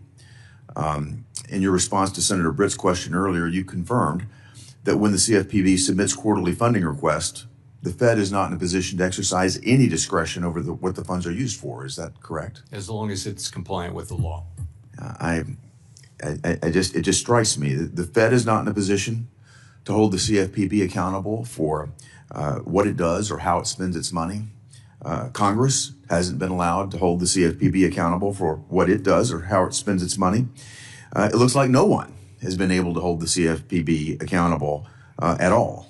And now I hear, complaints coming from every corner, particularly from the other side, complaints about the excessive delegation of authority to a Republican CFPB director when this entity was intentionally created to be wholly unresponsive to elected officials. So I just find that quite rich. Before I close, I'd like to come to a point on climate, and particularly the Fed's forays into climate activism that have taken place over these past 4 years and the recent retrenchment that we've seen. It's one thing for the Fed to disassociate from its past climate activism in a press release, but to credibly claim that it's divorced itself from partisan climate policies, the Fed needs to do more than just issue statements. It needs to actually end its climate policies. The Fed's independence from politics is a headline topic at the moment, of course, and while much attention has been given to potential external pressures on the Fed, I think it's also critical that we scrutinize how the Fed's own regulation and supervision might be utilized to in some way politicize the institution. So when the central bank strays from its mandate by embracing partisan climate policies, the Fed embroils itself in controversial political debates and invites legitimate political scrutiny. So I just want to urge the Fed to refocus entirely on its core statutory mandates. I know it's a commitment that both you and I share, Mr. Chairman. Thank you for being here with us today. Thank you. Thank you. Thank you. Senator Warnock. Thank you very much, Chairman Scott, and welcome again, Chairman Powell. I want to echo the words of Ranking Member Warren and so many of my colleagues today on DOGE and Project 2025's illegal attack on the Consumer Financial Protection Bureau. Certainly the Bureau was not created to be dismantled. And since its inception, the CFPB has been the only federal agency solely dedicated to protecting Americans' wallets and pocketbooks from scammers and predatory companies in financial services. The CFPB reduced costs for Americans, returning more than $21 billion to Americans who've been cheated since its inception. I want us to focus on that as folks are talking about chasing after waste and fraud and abuse. The CFPB has returned more than $21 billion to Americans. Make no mistake, this attack on the CFPB will increase costs for Americans, and it will give the green light to fraudsters and predatory actors seeking to cheat hardworking Americans. And so, Chairman Powell, thousands of Georgians of all political stripes have written into my office, and they are alarmed by an unelected billionaire and his hacksters' dangerous attempts to access Americans' private data and the Treasury Department systems that control $6 trillion in annual payments to millions of American citizens, including Social Security, Medicare, and tax refunds. Quickly, yes or no, has Elon Musk or members of his team, to your knowledge, attempted to access the Fed's protected data and systems? Yes or no? I don't To believe your so. knowledge. I don't believe so. Okay, so will you commit to report to this committee, majority and minority, immediately should you become aware of any such attempt by Elon Musk or Doge to pierce the Fed's independence or to access its protected systems? Yes. Thank you for that commitment. The Fed's latest monetary policy report states that the tight labor market has allowed employment and earnings gaps between Black and Hispanic Americans and white Americans to narrow. I was glad to see that many of the long-standing disparities in employment and wages by sex, race, ethnicity, and education have narrowed. Under the Biden administration, some gaps have reached historic lows. Specifically, the employment gap for Black workers and white workers is near its lowest point in almost 50 years. That is the economy that the Trump administration is inheriting, a historic low in almost 50 years. Chair Powell, as you work to promote maximum employment, what steps will the Fed take to ensure that these equity gains are permanent? So the best thing we can do is it's both of our mandates really, because as you well know, high inflation hits people at the low end of the income spectrum first and most. And in addition to that, we know that the benefits of a strong labor market over time can be really visible and important in those communities as well. So we pursue our mandate, we keep our heads down, and it works out that is the single best thing we can do to foster, closing those gaps. You pursue your mandate, you want to make sure that it's working. Would you agree that we still need good equity data to continue to narrow and close those gaps by race and gender? I do think, we're always going to be in favor of good data at the Fed, and we do have quite a bit of that data on our website. But if we don't have equity data, it'd be difficult to know, right? Yes. I'm glad to hear you still believe in the value of good equity data for economic policy making. It's better to fly with the data than to fly blind. I'm not sure what's so controversial about the data. And while I was disappointed to hear that the Federal Reserve, which is independent from the White House, had scrubbed a diversity and inclusion section from its website after President Trump's executive order, while also scrubbing data on the racial, ethnic, and gender makeup of its economists and researchers, I hope you will continue to ensure that the public has good data on how our economy is working or not working for historically marginalized Americans. I also hope you will reconsider your decisions around the whitewashing of the Fed's website. Chair Powell, as we think about the value of protecting data on the Black-white wealth gap or employment gap, I think it's important to understand what policymakers can learn from this data. Historically, from what you've seen in the data, historically, what types of economic events have caused the Black-white wealth gap or employment gap to widen? Well, high inflation, downturns, you see generally just take the Black unemployment rate, it generally moves at twice the speed of the white unemployment rate. So when it goes up faster, and when it comes down faster. But there is, at the end of the day, there's always been a gap, and we want to run a strong labor market, and we target overall overall labor market conditions for maximum employment. But one of the benefits of that is that gap comes down. Thank you so much. We all know that fully deregulating our financial regulators like the CFPB, firing bank examiners at the FDIC, or weakening the Fed's supervisory capacity makes an economic shock or recession more likely. We know that this disproportionately impacts Black and Hispanic workers, and there are real consequences to weakening and eliminating financial regulations that keep us safe. Working people are the ones especially who suffer. So thank you so much, and I look forward to continuing to work with you to close these gaps. Senator Banks is next. Thank you, Mr. Chairman. Chair Powell, thank you for presenting your report to the committee today and for coming to meet with me last week in my office as well. The Federal Reserve has enormous power over Americans' ability to work and earn a living.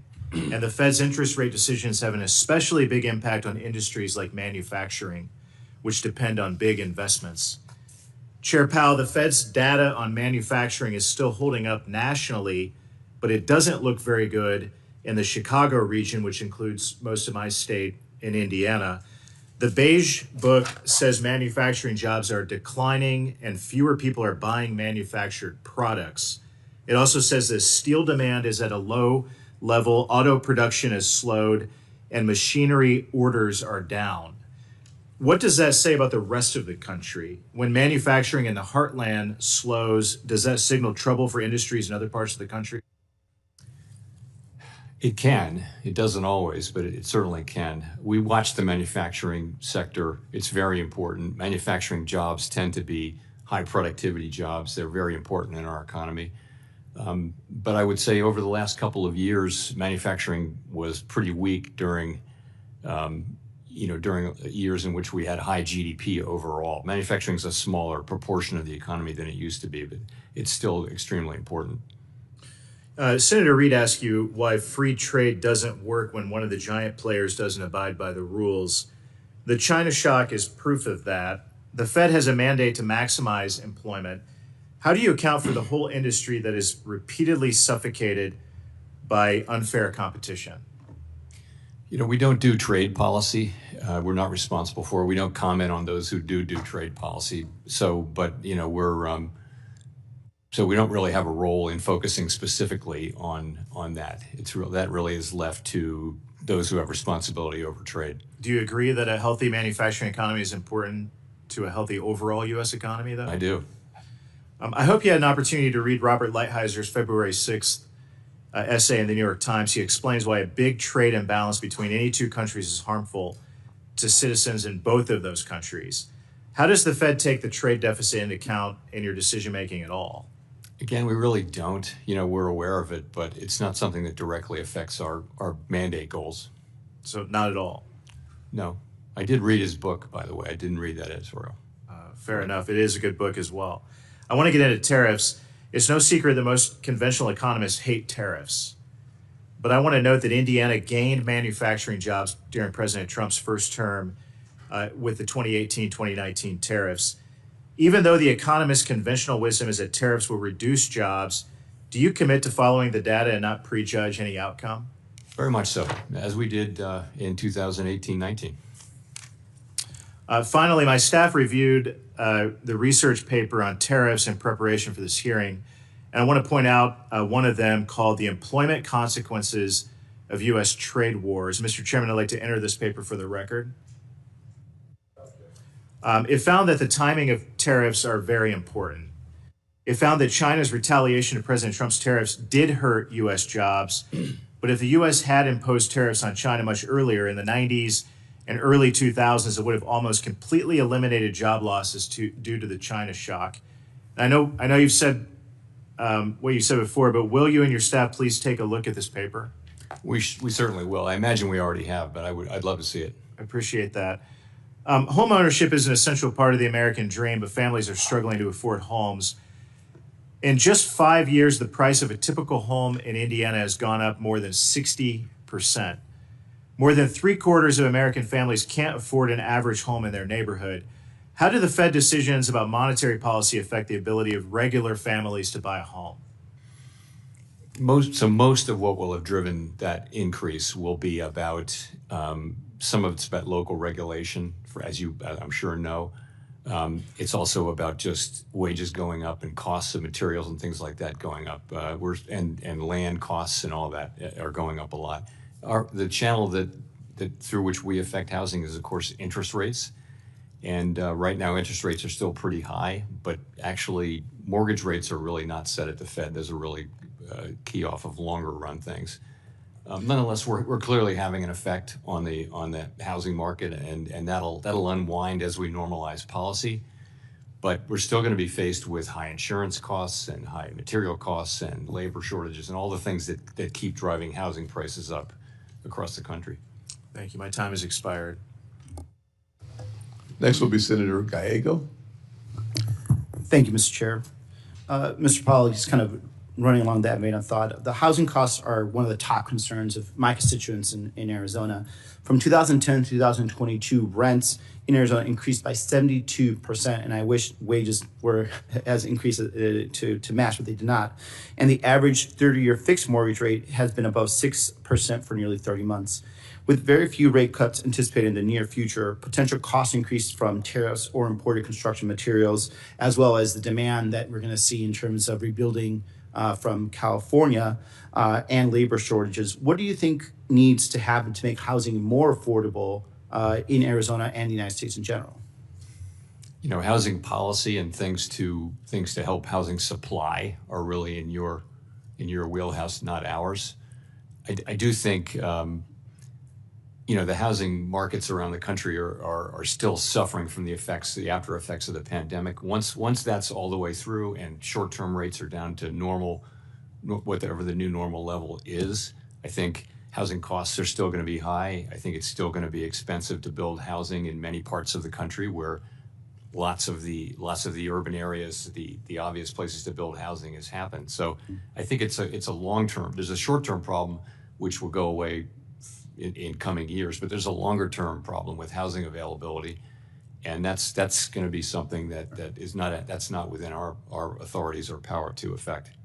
One of the things that I've seen in Arizona is because we have people that are locked into mortgages at 2.9, 2.8%.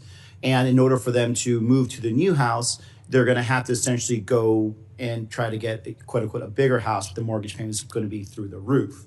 And while I know the Fed doesn't set the mortgage rate, at the same time, one of the biggest drivers, obviously, of inflation, especially in places like Arizona, is housing costs. And then one of the biggest decisions essentially you make on whether or not to move rates is inflation, which is driven by housing costs. So we're in this kind of perpetual vicious circle in Arizona when it comes to interest rates. So I don't know what the answer to that is, but I just want to say at least for there to be some understanding on that, because it's the reason we're not breaking out of this cycle is because the problem kind of feeds itself over and over and over again.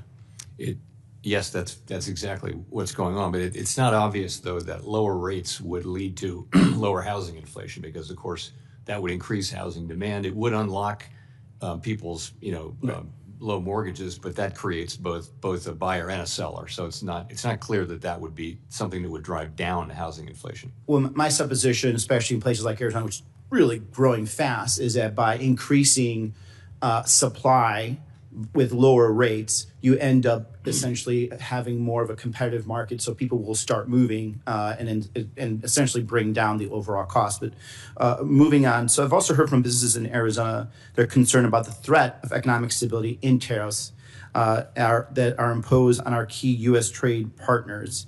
How should we expect prices to move for basic items like tomatoes, peppers, cars, and the like if we place a 25% tariff on Mexico next month, as the president has threatened? So, as you know, we don't do tariff policy, and we don't do commentary on tariff policy. I think just generally, when somebody's got to pay the tariff, and it can be the exporter, it can be the importer, right. It can be a middleman, and somebody can be the pays consumer. for it, though. Somebody does, but right. In some cases it doesn't reach the consumer much. In some cases it does.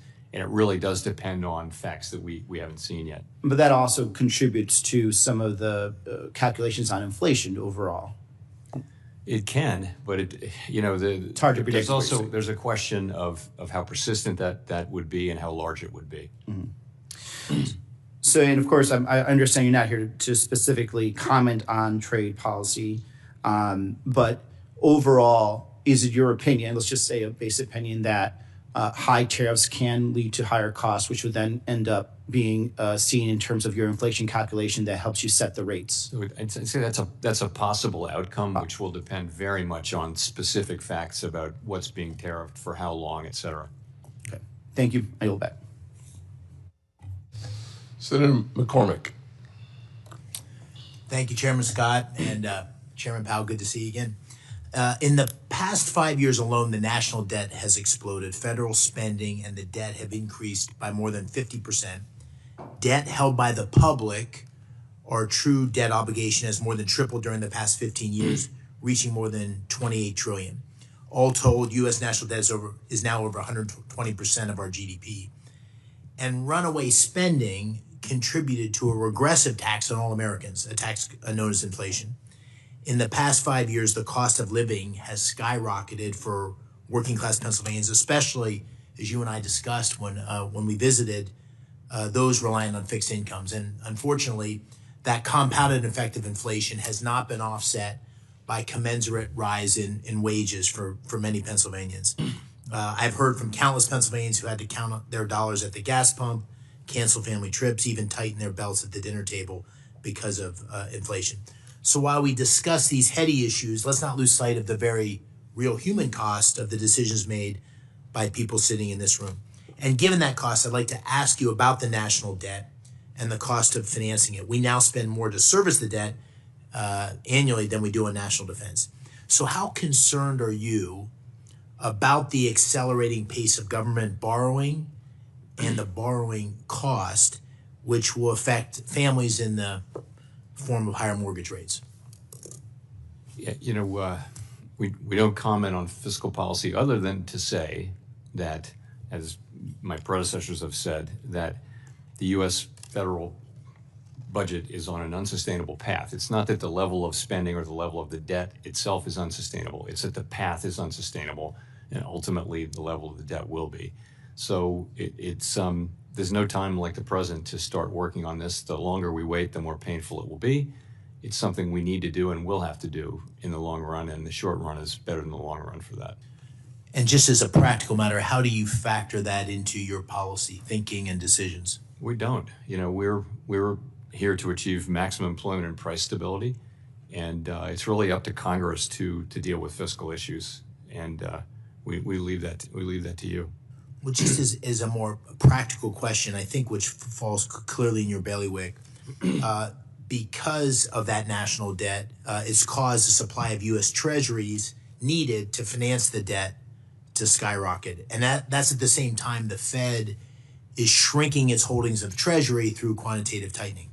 So the question is, or could you at least give us some insight into the impact that this is having on the Treasury market as investors must absorb that supply? And in particular, I'm interested in how the biggest holders of U.S. Treasuries, how their behavior is changing as debt increases. So this is a real Treasury question, but I think from our standpoint, I can say that there are lots of buyers for Treasuries, but Treasury buyers are going to be factoring in their assessments of the supply that's coming, and that may be part of the reason why the term premium has increased, as you know, over the course of this year. Although the rates have been going up and down lately, they're almost back to where they were before the election. I know the Fed has been moving forward with comprehensive changes to the stress test process. Could you discuss how you're thinking about reducing the volatility of the results and increasing transparency on the stress test? So on transparency, we're going to release the models, clean them up and publish the models, put them out for comment. In terms of volatility, we're also going to release the stress test scenarios before we implement them. In terms of volatility, what we said we would do is average the changes to, the problem is the stress capital buffer can be moving up and down just because of volatility in the results. And it seemed like a good idea to smooth that out by averaging over a couple of years. We're putting all this out for comment though, and ultimately we'll reflect those comments in the final decisions we make. Thank you. I'll yield back my time. Thank you, Senator McCormick. Senator Blunt Rochester. Thank you, Chair and Ranking Member, and thank you, Chairman Powell. It's good to see you, and thank you for meeting with me last week. We discussed everything from jobs and housing supply to the real impact on Fed policies on all of our lives. And I also got a chance to share with you just the concerns and consternation of Delawareans who, for the past few weeks, have been frightened by firings and funding freezes, and just the real impact on people's financial and personal data and information when DOGE has access to this information. I'm hearing from my constituents as well about the potential shuttering of the Consumer Financial Protection Bureau. As Senator Warnock mentioned, CFPB has returned over $21 billion to millions of consumers, and that's a real impact. But I want to also highlight that it was your leadership in the Fed working with Congress and the Biden administration to really help answer that question that you were asked about if you had the choice to switch countries with France and Germany and others, that you said no, you'd rather be here. And that success is a testament to all of us. We came together during a really tough economic time at the end of this, during a pandemic. And It limited the recession and job losses. And since COVID, we've seen a robust job growth. But we also have grappled with inflation that drove prices up for so many goods. And I've worked to address one part of this phenomenon, our supply chain disruptions. In fact, I recently joined Senators Cantwell and Blackburn to reintroduce the bipartisan Promoting Resilient Supply Chains Act to address supply chain vulnerabilities. And while we see indications that inflation may be slowing, too many of our constituents are still facing high prices and economic uncertainty. We need to do everything that we can to address this anxiety and the realities that Americans are facing. And there seems to be a disconnect. While the economy is doing, well here, on the ground, people aren't really feeling that. So, Mr. Powell, can you talk about, from your perspective, just what is driving this disconnect between traditional economic indicators, such as GDP growth and the stock market performance, and the tangible benefits for families? I'd be glad to. So it is clear that the overall aggregate numbers are just very, very good for the economy. 4% unemployment, inflation down to 2.6% last year, and the economy growing well in excess of 2%. These are good numbers. But what people are feeling is the results of several years of inflation, and particularly for people in the low and moderate income category, they're really feeling it. So if you look at the earnings releases and press conferences that they do, that companies like the dollar stores and things like that do, who deal a lot with low and moderate income people, they're all telling you that those consumers are feeling really strapped.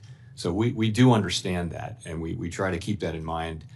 Even though we acknowledge that the overall data are good, we see what people are feeling, and that's inflation. So it's just another reminder how much people hate inflation and how bad inflation is for people, high inflation, and it just furthers our resolve to get inflation back to 2% and keep it there.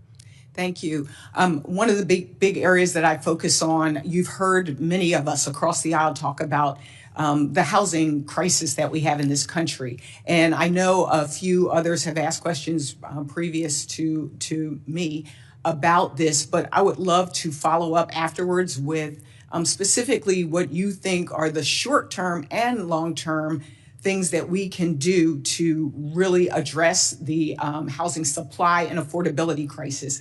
I have legislation that looks at things like reducing regulatory barriers, zoning reform, these things that we know we can, in partnership with local governments, make a significant difference. And so if I could, would love, again, to follow up with you, even cutting red tape, those kinds of things that we can do long-term and short-term. But I did want to mention one last thing in the 20 seconds that I have. The Fed listens, things that you do, activities that you do. Could you talk a little bit about that as well? Because working people, a lot of times people don't feel that they have a place in these kind of conversations. But can you talk about what the Fed does with Fed Listens? So briefly, we did this as part of our review 5 years ago, and we do it on an ongoing basis now. And the idea is that we break out from the usual people that we talk to, which is a pretty diverse group, and try to deal directly with people who are experiencing the economy and our policies. And it's quite eye-opening to listen to people talk about it. We had one person at the Chicago conference 5 years ago who said the expansion, which was then 9 years old, is just reaching my community. And he talked for some minutes about how companies were going into prisons and finding people who weren't going to get out for a year or two and training them, stuff like that. You could hear a pin drop. It was very telling stuff. So I think we learned from all that. And so we'll keep doing it. Well, I will end by saying there's a famous quote, I think it's Martin Luther King, we may have come over on different ships, but we're all in the same boat now. We need to get it together. Thank you. I yield back. Thank you, Senator Blunt Rochester. Senator Marino. Chairman, thank you for being here. Thank you for taking the time on the phone the other day. Appreciate that very much. Just to ask you a broad general question. When you increase M2, the money supply, by 40% over a short period of time, is that going to drive inflation? It could. Well, I think we discussed, monetary aggregates have not been a great predictor of really any other thing. But I think when there's a sharp increase like that in M2, then that could, that's something that might cause some inflation. Now, is that just to be clear for the people watching, that happened because of public policy in this institution here, correct? In other words, there wasn't a civilian-led effort to increase government spending outside of the elected leaders that chose to make those decisions. I think that was part of it. I think there were just a lot of causes in the inflation that we saw, but that, it's fiscal policy, it was monetary policy, it was just closing and reopening the economy, just generated a bunch of confusing signals, and then a lot of inflation everywhere in the world, really, whether people did a lot of fiscal policy or not. So there were many factors, and that's, I would say, one of them. But just to be clear, it wasn't the citizens of the country making those decisions. Those were elected leaders choosing to close the economy. Businesses didn't decide one day to close, didn't decide to not be able to go to work. Those were decisions made by policymakers, correct? Yes. So it's a little disingenuous to be hear my colleagues talk about how they care so much about inflation when in reality they caused it. But I don't want to continue that. I'd ask you a question just out of curiosity, because you worked at the Department of Treasury. At what point did you think they were going to run out of ink? Did that concern you, that maybe it was possible that they were printing so much money that the Treasury would have to find alternate ink suppliers? Didn't occur to me, but good question. So along those lines, something that concerns me a lot is the idea that we would even look like China in any way. So can I have your commitment that as long as you're the chairman of the Federal Reserve System, that we will never have a central bank digital currency? Yes. Thank you for that. I think that's extremely important. It makes me very happy to hear you say that. Shifting gears to a little bit, something that matters to me and entrepreneurs all over the country is, why can't I wire somebody money at 6 p.m. Eastern time? Can we get to a 24/7 scenario where wires are cleared every day, all day? I think that would be very, very helpful to businesses all over the country. So that's coming. It's just coming slowly here. We have that at FedNow. We'll get in touch with you about FedNow. We provide that service between two banks, and others want to provide it too. But yes, we do kind of lag a lot of other countries in that, and it is time for that to happen. So I know I don't want to put you on the spot, but to put you on the spot, FedNow was very familiar with it, but it was a little bit late in coming. Can we get a commitment to do that this year, so that by the end of this calendar year, businesses can transact 24/7 and settle payments? Well, I think they can do that now I believe they can do it now on FedNow, and they can also do it on the RTP system as well. So I think it's available.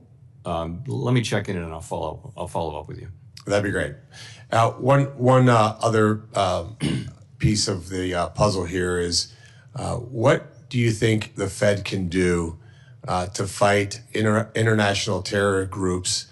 For example, Hamas, Hezbollah, Iran, the proxies that are funded by places like Qatar. Do you think that we're doing enough to keep them outside of the banking system? Because at the end of the day, terrorism is ultimately funded by these bad actors. I met with the hostage families this morning. It was heart-wrenching to hear stories about kids that are my kids' age being held for almost 500 days. The Qataris are obviously completely complicit in all this. What can we do? What advice would you have that we can do to make certain that we bring these terror groups to their knees? We do enforce the money laundering laws very, very strictly, and but it's a tough question. It's a huge focus in international meetings and things like that. But you're right; it's really hard to nail it down, particularly if it's all happening overseas. But we can do what we can do with our banks. We don't want to make it so costly, though, that they debank people because they're so worried about violating the money laundering laws. I mean, that's some of what's happening, according to the banks, is that they're so afraid that there might be money laundering that they just cut people off at the first flag, as opposed to perfectly legal businesses are being thrown out because of their fear of being caught doing money laundering. So I think there's a balance there, but no, it's a really, really hard project and one we spend a lot of time on. Thank you, Chairman. Thank you, Senator Marino. The patient and persistent Senator Kim. Thank you. I wanted to make sure some of my colleagues had a chance to be able to run off to some of their meetings. And I've enjoyed being able to listen to the chairman, to be able to hear some of your articulation here. I just want to share with you, I did a telephone town hall last night, and I'm glad to hear some of my other colleagues as well. And there is a lot of anxiety right now by the American people in trying to understand what's happening and seeing and interpreting what's happening on the news. I guess I just wanted to ask you, if you were, for your words of how you would explain to the American people the importance of independence when it comes to the Federal Reserve. So I think the point is that we'll make better policy, we'll keep inflation lower if we just focus on doing our job and stay out of politics, stay out of elections, don't try to favor or to hurt any political party, any political figure, just focus on the data. If we start putting up political filters, we'll be no good, we'll be less effective at our already quite difficult job. And I do think that's broadly understood. I think there's broad support up here in both political parties and on both sides of the Hill. I think that there is a decent degree of support for continued independence. That's not to say we shouldn't be accountable. We should be very accountable and transparent about what we do. We should be up here explaining what we do and why to our oversight body, which is this committee and then the same committee on the House side. So that's what I would say. Making decisions about your core mission about stability and about growth, but not thinking about it in terms of the context of an election cycle, for instance. Is that right? Yes, exactly. I wanted to just shift gears a little bit, but similar type topic. There's been a lot of attention to the role of public servants within our government and, our understanding of what roles they play, how many to have. And I guess I just wanted to ask if you could speak to the role of the Federal Reserve employees, their qualifications, and more importantly, like their importance to the mission and being able to engage. How important are they to the work that you're trying to do towards stability and growth? So I'm very proud to be associated with the people of the Federal Reserve, and I'll give you an example why. When the pandemic hit, kind of out of the blue, and economies all over the world are shutting down, the U.S. Treasury market is stopping to function. Companies can't roll over their commercial paper. Economists are writing about a depression. People at the Fed who went through the global financial crisis 10 years before step forward and say, we got this, we know what to do. Here's what we do with the Treasury market. Here's what we do with money market funds. Here's what we do with the companies that can't get any financing. The markets were closed and companies were having maturing debt that they had to roll over. The people who knew what to do in that pretty dire emergency were working at the Federal Reserve and other places. But I will tell you, it was impressive. And I think if you could have seen the way people react and how hard they work and how much they know and how well it worked, really. Our work during the acute phase of the crisis was very successful. And it's entirely due to the knowledge base that resides with career people at the Fed. Yeah. Would you say that the Fed is overstaffed? No, I would say that, overworked, maybe not overstaffed. Everybody at the Fed works really hard. It's a place where people work. And a lot of this conversation right now about staffing numbers at different departments and agencies, it's going back to this sense of the taxpayer dollar, in terms of accountability there. But I guess I just want to ask you, is the Fed paid for by the taxpayer dollars? Can you explain to us what the burden is on the taxpayer? So we're self-funding through our large balance sheet. So when it comes to the staffing at the Federal Reserve, not coming from the taxpayers, is that right? Indirectly, we give away all of our profits we give back to Treasury, and those profits would be higher if we didn't pay for the Fed. So in fairness, it's ultimately paid for by the taxpayer. But in that sense, we're self-funded. Self-funded. Yeah. Just one last question here. You talked about the different actors that are involved when it comes to levying tariffs in terms of paying that the exporter, the importer, the consumer. You said middlemen could be part of that. I guess I just wanted to ask you, do you know of any way in which to 100% guarantee that the consumers will not have to pay higher costs when it comes to tariffs? Not really. It's not going to be easy to identify with any accuracy exactly where costs do fall, but I think it'd be hard to guarantee any particular outcome. I think we're just going to have to see. Great, thank you. I yield back. Thank you, Senator. Senator Warren, did you? I do. Thank you, Mr. Chairman. I just want to make a point before we quit here, and that is about law enforcement. If you keep the laws the same on the books, but you fire the cops, you're going to have a lot more crime. That's kind of law enforcement 101. And the problem we've got right now is law in the books about consumer protection hasn't changed. But the cops, at least right at this moment, have been told at CFPB to stand down. And I appreciate that we have state AGs who step in, and often they partner up with the CFPB.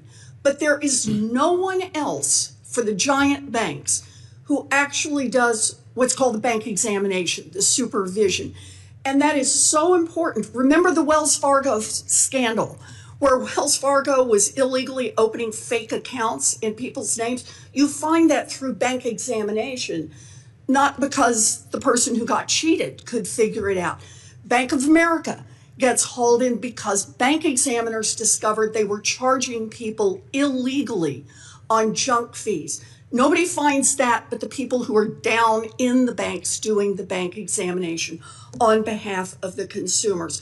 Look, we tried a patchwork of law enforcement for consumers before 2008. We had all those laws scattered among 7 different agencies, and we saw how it ended. It ended with millions of people losing their homes, millions of people losing their jobs, millions of people losing their savings. The CFPB is our law enforcement agency to make sure that the giant banks follow the rules on consumer protection. And for me, right now, I'd be really worried about doing business with a giant bank when there's no cop on the beat. Thank you, Senator. I will recognize myself for just one question, and it'll even be relevant to your job, I promise, Mr. Chairman. So thank you for your patience and for being here.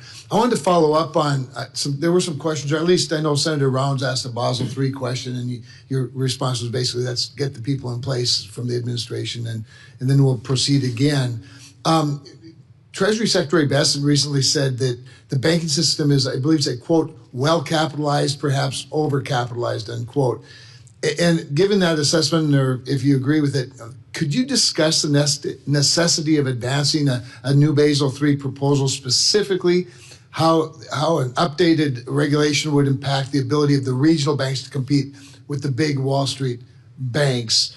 And what consideration should be taken into account to ensure that we have a competitive banking system? Because I know there's this concern comes and goes. And for those of us who have largely regional banks, or God love them, the best of all, community banks and credit unions, a competitive system is really important. So if you could just answer that, and then I'll wrap up. Sure. So we're eager to get together with new colleagues from the FDIC, new leadership at the FDIC and the OCC, to try to finish Basel III. My own view has been that our banks are well capitalized, and Basel III was not supposed to be an exercise in raising capital in U.S. banks. Mario Draghi said that. Dan Tarullo said that back in the day, I believe. So I think that's about right. We have some work to do, but we'll get there, I believe, fairly quickly. In terms of your regionals, they don't face the GSIB surcharges. They don't face quite the burden that the large banks face on resolution planning and that sort of thing. So we need those banks to be healthy and profitable, because we need them to compete with the GSIBs. We don't want a world where the GSIBs just keep getting a bigger and bigger share of the economy. That's not what we're looking for, and that's what a lot of pressure. We've seen the number of community banks, especially, declining for 30 years. Yes. And this is not something we want to. We don't want to be the cause of that. If it's happening by natural causes or because of evolving technology, that's one thing. But we don't want to be inadvertently causing that to happen.